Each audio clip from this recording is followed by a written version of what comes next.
जय मां संतोषी। फ्रेंड्स, धार्मिक ग्रंथों में शुक्रवार का दिन संतोषी माता की पूजा के लिए बनाया गया है। अत्यंत ही सरल, आसानी से प्रसन्न होने वाली संतोषी माता का व्रत हर तरह से गृहस्थी को धन धान्य, पुत्र, अन्न वस्त्र से परिपूर्ण रखता है और माँ संतोषी अपने भक्तों को हर कष्टों से बचाती है। फ्रेंड्स, आप लोगों ने सुना होगा कि काफी लोग संतोषी माता का व्रत शुक्रवार के दिन करते हैं। शुक्रवार के दिन जो लोग भी व्रत रखते हैं, संतोषी माता का पूजा पाठ करते हैं, उन लोगों को पूजा पाठ के साथ साथ व्रत के पुण्य फलों की प्राप्ति के लिए संतोषी माता की संपूर्ण व्रत कथा जरूर सुननी चाहिए। जो मनुष्य व्रत के दिन कथा नहीं सुनता है, उसका व्रत अधूरा माना जाता है। तो चलिए फ्रेंड्स, आज मैं आपको इस वीडियो के माध्यम से शुक्रवार के दिन की संतोषी माता की व्रत कथा सुनाने जा रही हूँ। कथा को अंत तक जरूर सुने ताकि आपको भी कथा सुनकर संतोषी माता का आशीर्वाद मिल सके, माँ आपको भी आपके कष्टों से मुक्ति दिला सके। एक गांव में एक बुढ़िया रहती थी जिसके 7 बेटे थे। 6 बेटे कमाने वाले थे और एक बेटा निकम्मा था। बुढ़िया माँ 6 पुत्रों का जूठा 7वें पुत्र को दे देती थी। 7वां पुत्र एक दिन अपनी पत्नी से बोला, देखो मेरी माता का मुझ पर कितना प्रेम है। वह बोली, क्यों नहीं, सबका जूठा बचा हुआ जो तुमको खिलाती है। वह बोला, जब तक मैं आंखों से ना देख लूं, मैं नहीं मान सकता। पत्नी ने हंसकर कहा, देख लोगे तब तो मानोगे। कुछ दिन बाद एक बड़ा त्योहार आया। घर में 7 प्रकार के भोजन और चूरमा के लड्डू बने। वह पत्नी की बात को जांचने के लिए सिरदर्द का बहाना बनाकर पतला कपड़ा सिर पर ओढ़कर रसोई में जाकर सो गया और कपड़े में से सब कुछ देखता रहा। 6 भाई भोजन करने आए। उसने देखा माँ ने उनके लिए आसन बिछाए, 7 प्रकार की रसोई परोसी और आग्रह कर करके उन्हें भोजन कराती रही। वह देखता रहा। 6 भाई भोजन कर उठ गए। तब माँ ने उनकी 5 थालियों में से लड्डुओं के टुकड़े को उठाया और एक लड्डू बनाया। जूठन साफ करके माँ ने उसे पुकारा, उठ बेटा उठ, तेरे भाइयों ने भोजन कर लिया है, तू भी उठकर भोजन कर ले। उसने कहा, माँ मुझे भोजन नहीं करना है, मैं परदेश जा रहा हूँ। माता ने कहा, कल जाना हो तो आज ही चला जा। वह बोला, हाँ हाँ जा रहा हूँ। यह देखकर वह घर से निकल गया। चलते समय उसे अपनी पत्नी की याद आई। वह गौशाला में कंडे थाप रही थी। वहां जाकर वो बोला, मेरे पास तो कुछ नहीं है, तुम ये अंगूठी रख लो और अपनी कोई निशानी मुझे दे दो। वह बोली, मेरे पास क्या है, ये गोबर भरा हाथ है। यह कहकर पत्नी ने उसकी पीठ पर गोबर के हाथ की थाप मार दी और वो वहां से चल दिया। चलते चलते दूर देश पहुंचा। वहां एक साहूकार की दुकान थी। वहां जाकर बोला, सेठ जी मुझे नौकरी पर रख लो। साहूकार को नौकर की सख्त जरूरत थी। साहूकार ने कहा, काम देखकर तनख्वाह मिलेगी। उसने कहा, सेठ जी जैसा आप ठीक समझे। उसे साहूकार के यहाँ नौकरी मिल गई। वह वहां दिन रात काम करने लगा। कुछ दिन में दुकान का लेन देन, हिसाब किताब, ग्राहकों को माल बेचना, सारा काम वह करने लगा। साहूकार के 7-8 नौकर थे। वे सब चक्कर खाकर गिरने लगे, लेकिन उसने अपने लगन, परिश्रम और ईमानदारी से सबको पीछे छोड़ दिया। उसे अपने किए का फल मिला। सेठ ने कहा कि तुम्हारा काम बहुत ही अच्छा है। 3 महीने में ही उसे मुनाफे में साझेदारी बना लिया। परिश्रम करते करते 12 वर्ष में वह नगर का नामी सेठ बन गया और सेठ अपना सारा कारोबार उस पर छोड़कर बाहर चला गया। इधर उसकी पत्नी पर क्या बीती वह सुने। सास ससुर उसे दुख देने लगे, गृहस्थी का काम करवाकर उसे लकड़ी लेने जंगल में भेजते। इस बीच घर की रोटियों के आटे से जो भी भूसी निकलती उसकी रोटी बनाकर उसके लिए रख दी जाती। फूटे नारियल की नरेली में उसे पानी दिया जाता। इस तरह दिन बीतते रहे। एक दिन वह जब जंगल में लकड़ी लेने जा रही थी, तब उसे रास्ते में बहुत सी स्त्रियां संतोषी माता का व्रत करती हुई दिखाई दी। यह वहां खड़ी होकर पूछने लगी, बहनों, यह तुम किस देवता का व्रत करती हो और इसके करने से क्या फल प्राप्त होता है? इस व्रत की क्या विधि है? यदि तुम अपने इस व्रत का विधान मुझे समझाकर कहोगी तो मैं तुम्हारा बड़ा एहसान मानूंगी। उनमें से एक स्त्री बोली, सुनो, यह संतोषी माता का व्रत है। इसके करने से निर्धनता, दरिद्रता का नाश होता है। लक्ष्मी माँ स्वयं घर पधारती है। मन की चिंताएं दूर होती है। मन को प्रसन्नता और शांति मिलती है। जिसका पुत्र नहीं होता उसे पुत्र प्राप्ति होती है। प्रीतम बाहर गया हो तो वह शीघ्र ही घर लौट आता है। कुंवारी कन्याओं को मनपसंद सुयोग्य वर मिलता है। चलता हुआ मुकदमा खत्म हो जाता है। कलह कलेश की निवृत्ति हो जाती है।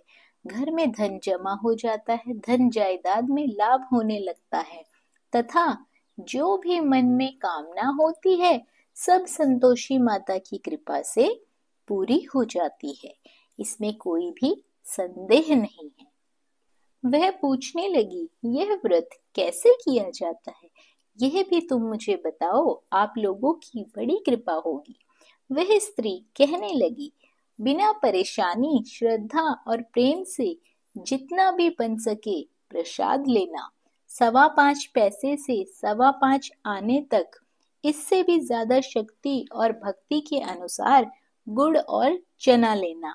हर शुक्रवार को निराहार रहकर कथा कहना और सुनना। इसके ओम बीच नहीं टूटने चाहिए। लगातार नियम के पालन करना। सुनने वाला कोई ना मिले तो घी का दीपक जलाकर उसके आगे जल के पात्र को रखकर कथा कहना, परंतु ध्यान रहे कि नियम ना टूटे। जब तक कार्य सिद्ध ना हो नियम का पालन करना और कार्य सिद्ध हो जाने के बाद व्रत का उद्यापन करना। 3 मास में माता पूरा फल प्रदान करती है। यदि किसी के ग्रह खोटे हैं तो भी माता 1 वर्ष में अवश्य उनको अनुकूल करती है। कार्य सिद्ध होने पर ही उद्यापन करना चाहिए। बीच में उद्यापन नहीं करना चाहिए। उद्यापन में 2.5 सेर आटे का खाजा तथा इसी अनुसार खीर तथा चने का साग बनाना। 8 बच्चों को भोजन कराना। जहां तक मिले देवर, जेठ, भाई बंधु, कुटुंब के ही लड़के लेना। ना मिले तो रिश्तेदार और पड़ोसियों के लड़कों को बुलाकर उन्हें भोजन करवाना, यथाशक्ति दक्षिणा देना, माता का पूरा नियम करना। सखी ध्यान रखना, इस दिन खटाई बिल्कुल भी मत खाना। यह सुनकर वह वहां से चल दी। रास्ते में लकड़ी के बोझ को बेच दिया और उन पैसों से गुड़ चना लेकर माता के व्रत की तैयारी कर आगे चली।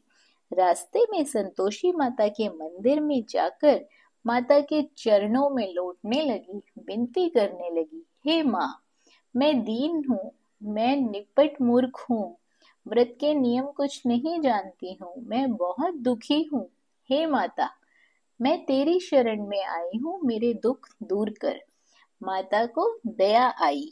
एक शुक्रवार बीता कि दूसरे शुक्रवार को उसके पति का पत्र आया और तीसरे शुक्रवार को उसका भेजा हुआ पैसा भी आ पहुंचा। यह देखकर जेठानियां मुंह सिकोड़ने लगी। इतने दिनों बाद इतना पैसा आया, इससे क्या बढ़ाई है? लड़के ताने देने लगे, काकी के पास अब पत्र आने लगे हैं, रुपया आने लगा है, अब तो काकी की खातिरदारी बढ़ेगी, अब तो काकी बुलाने से भी नहीं बोलेगी। बेचारी सरलता से कहती है, भैया पत्र आए रुपया आए तो हम सबके लिए अच्छा है। ऐसा कहकर आंखों में आंसू भरकर संतोषी माता के मंदिर में जाकर बैठती है। मातेश्वरी के चरणों में गिरकर रोने लगती है।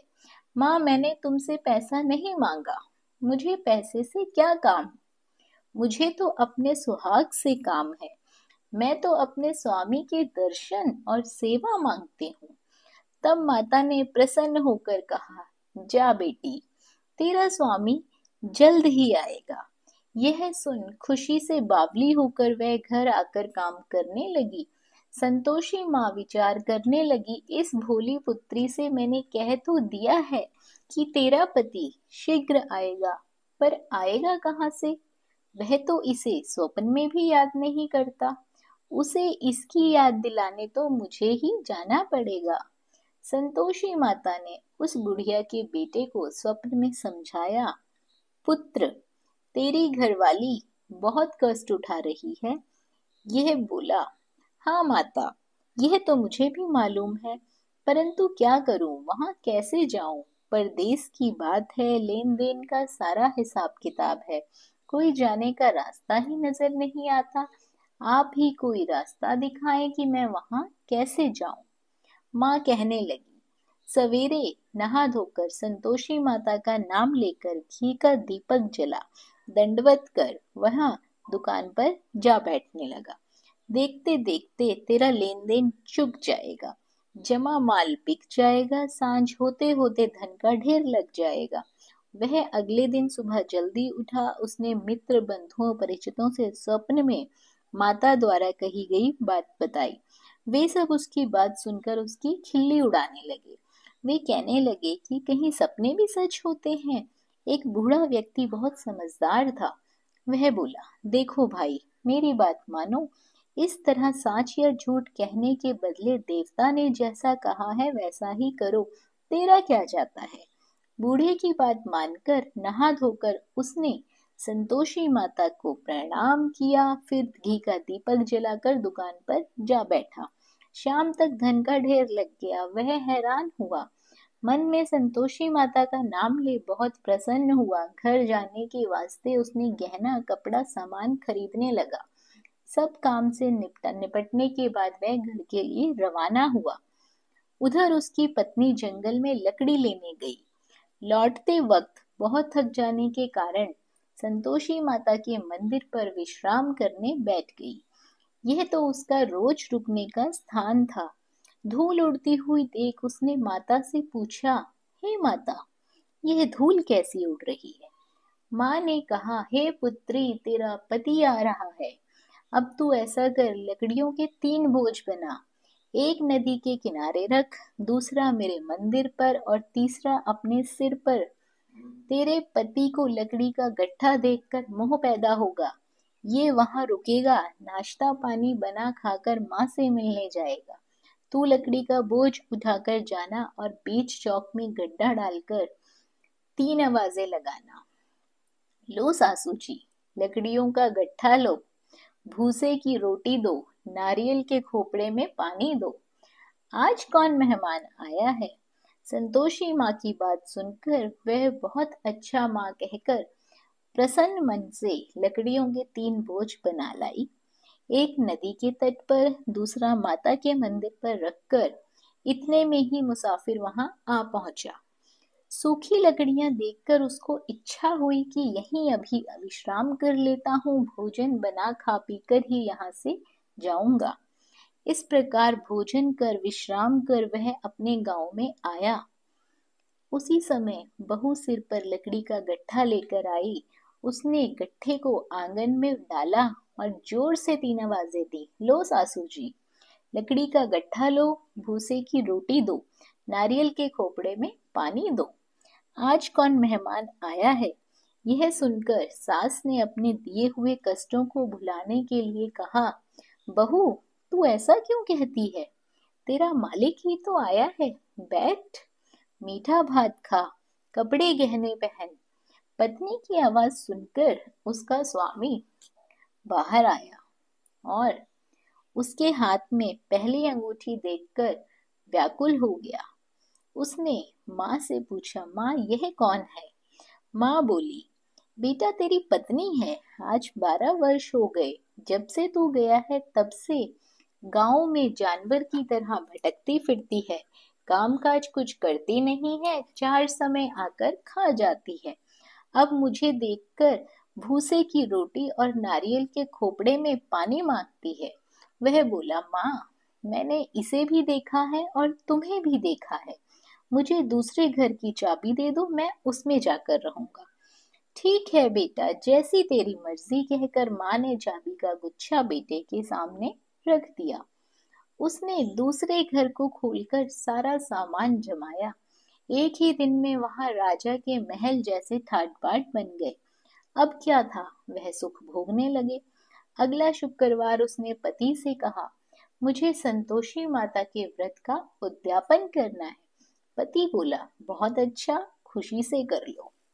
वह खुशी खुशी माता के उद्यापन की तैयारी करने लगी। जेठ के लड़कों को भोजन के लिए कहने गई। उन्होंने मंजूर किया, परंतु पीछे से जेठानी ने अपने बच्चों को सिखलाया, देखो रे, भोजन के समय सब लोग खटाई मांगना, जिससे उसका उद्यापन पूरा ना हो पाए। लड़के भोजन करने आए, खीर पेट भरकर खाई, परंतु बात याद आते ही कहने लगे, हमें कुछ खटाई खाने को दो, खीर खाना हमें नहीं भाता, देखकर अरुचि होती है। लड़के उठ खड़े हुए, बोले, पैसे लाओ। भोली बहू कुछ नहीं जानती थी, उन्हें उसने पैसे दे दिए। लड़कों ने बाजार जाकर उन पैसों से इमली खरीदी और खाई। यह देखकर बहू पर माताजी ने बहुत कोप किया। राजा के दूत उसके पति को पकड़कर ले गए। अब सब मालूम ही हो जाएगा जब जेल की रोटी खाएगा। बहू से ये वचन सहन नहीं हुए। वह संतोषी माता के मंदिर में गई और कहने लगी, माता तुमने यह क्या किया? हंस खाकर क्यों रुलाने लगी? माता बोली, पुत्री तूने मेरा व्रत भंग किया है, इतनी जल्दी सब बातें भुला दी। वह बोली, माता भूली तो नहीं हूँ, ना कुछ अपराध किया है, मुझे तो लड़कों ने भूल में डाल दिया, मुझे क्षमा करो माँ।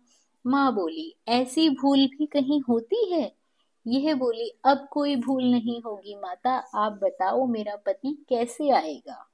माँ बोली, पुत्री जा, तेरा पति तुझे रास्ते में आता मिलेगा। वह मंदिर से निकलकर बाहर आई तो रास्ते में उसे अपना पति आ दिखाई दिया। उसने पूछा, कहाँ गए थे? वह बोला, इतना धन जो कमाया है उसका कर राजा ने मांगा था, बस वही भरने गया था। वह प्रसन्न होकर बोली, भला हुआ, अब घर चलो। फिर अगला शुक्रवार आया। वह बोली, मुझे माता का उद्यापन करना है। पति ने कहा, ठीक है करो। वह फिर जेठ के लड़कों से भोजन को कहने गई। जेठानियों ने पहले की तरह ही लड़कों को सिखा दिया कि तुम पहले ही खटाई मांगना। लड़के भोजन करने बैठे, लेकिन भोजन करने से पहले ही कहने लगे, हमें खीर पूरी नहीं भाती, जी बिगड़ता है, कुछ खटाई खाने को दो। यह बोली, खटाई खाने को नहीं मिलेगी, खाना हो तो खाओ। उनके उठकर चले जाने के बाद उसने ब्राह्मणों के लड़के बुलाए, बुलवाकर उन्हें भोजन करवाया, दक्षिणा की जगह उन्हें एक एक फल दिया। इससे संतोषी माता बहुत प्रसन्न हो गई। माता की कृपा से 9 महीने बाद उसको चंद्रमा के समान एक सुंदर पुत्र की प्राप्ति हुई। पुत्र को लेकर वह प्रतिदिन संतोषी माता के मंदिर में जाने लगी। यह देखकर माँ ने सोचा कि यह रोज आती है, आज क्यों ना मैं ही इसके घर चलूं, इसका आसरा देखूं तो सही। यह विचार कर माता ने डरावना रूप बनाया। गुड़ और चने से सना मुख, ऊपर से मुंडम के समान ओंठ, उस पर मक्खियां भिन भिना रही थी। दहलीज में पैर रखते ही उसकी सास चिल्लाई, देखो रे, कोई चुड़ैल डाकिनी चली आ रही है लड़कों, इसे भगाओ नहीं तो सब खा जाएगी। बहू रोशनदान से देख रही थी। वह प्रसन्न हो उठी, आज मेरी माता मेरे घर आई है। यह कहकर दूध पीते बच्चे को उसने गोद से उतार दिया। इस पर उसको सास क्रोध में बोली, अरे रांड, इसे देखकर कैसी उतावली हुई है जो बच्चे को पटक दिया। इतने में माँ के प्रताप से जहाँ देखो वहाँ लड़के ही लड़के नजर आने लगे। यह बोली, माँ जी, मैं जिनका व्रत करती हूँ ये वही संतोषी माता है। इतना कहकर उसने झट से घर के सारे किवाड़ खोल दिए। सबने माता के चरण पकड़ लिए और विनती कर कहने लगे, हे माता, हम मूर्ख हैं, अज्ञानी हैं, तुम्हारे व्रत की विधि हम नहीं जानते। तुम्हारा व्रत भंग करके हमने बहुत बड़ा अपराध किया है। हे माता, आप हमारे अपराधों को क्षमा करो।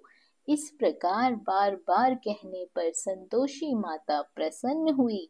इसके बाद उसकी सास कहने लगी, हे संतोषी माता, आपने बहू को जैसा फल दिया वैसा सबको देना।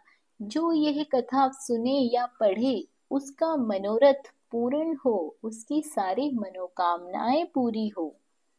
फ्रेंड्स, जो भी व्यक्ति संतोषी माता का श्रद्धा भाव से, पूरे भक्ति भाव से, अपनी श्रद्धा अनुसार संतोषी माता का विधिवत पूजन करता है, उसे अनंत सुखों की प्राप्ति होती है। माता उसके जीवन में खुशियां ही खुशियां देती है, उसे खुशियों का वरदान देती है।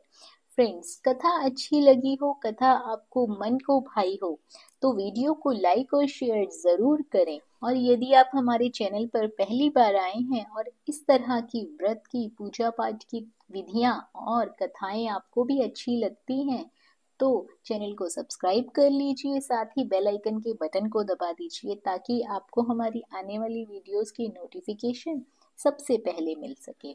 बने रहिए आपके अपने YouTube चैनल अंकित वास्तु ज्ञान में। धन्यवाद। जय मां संतोषी।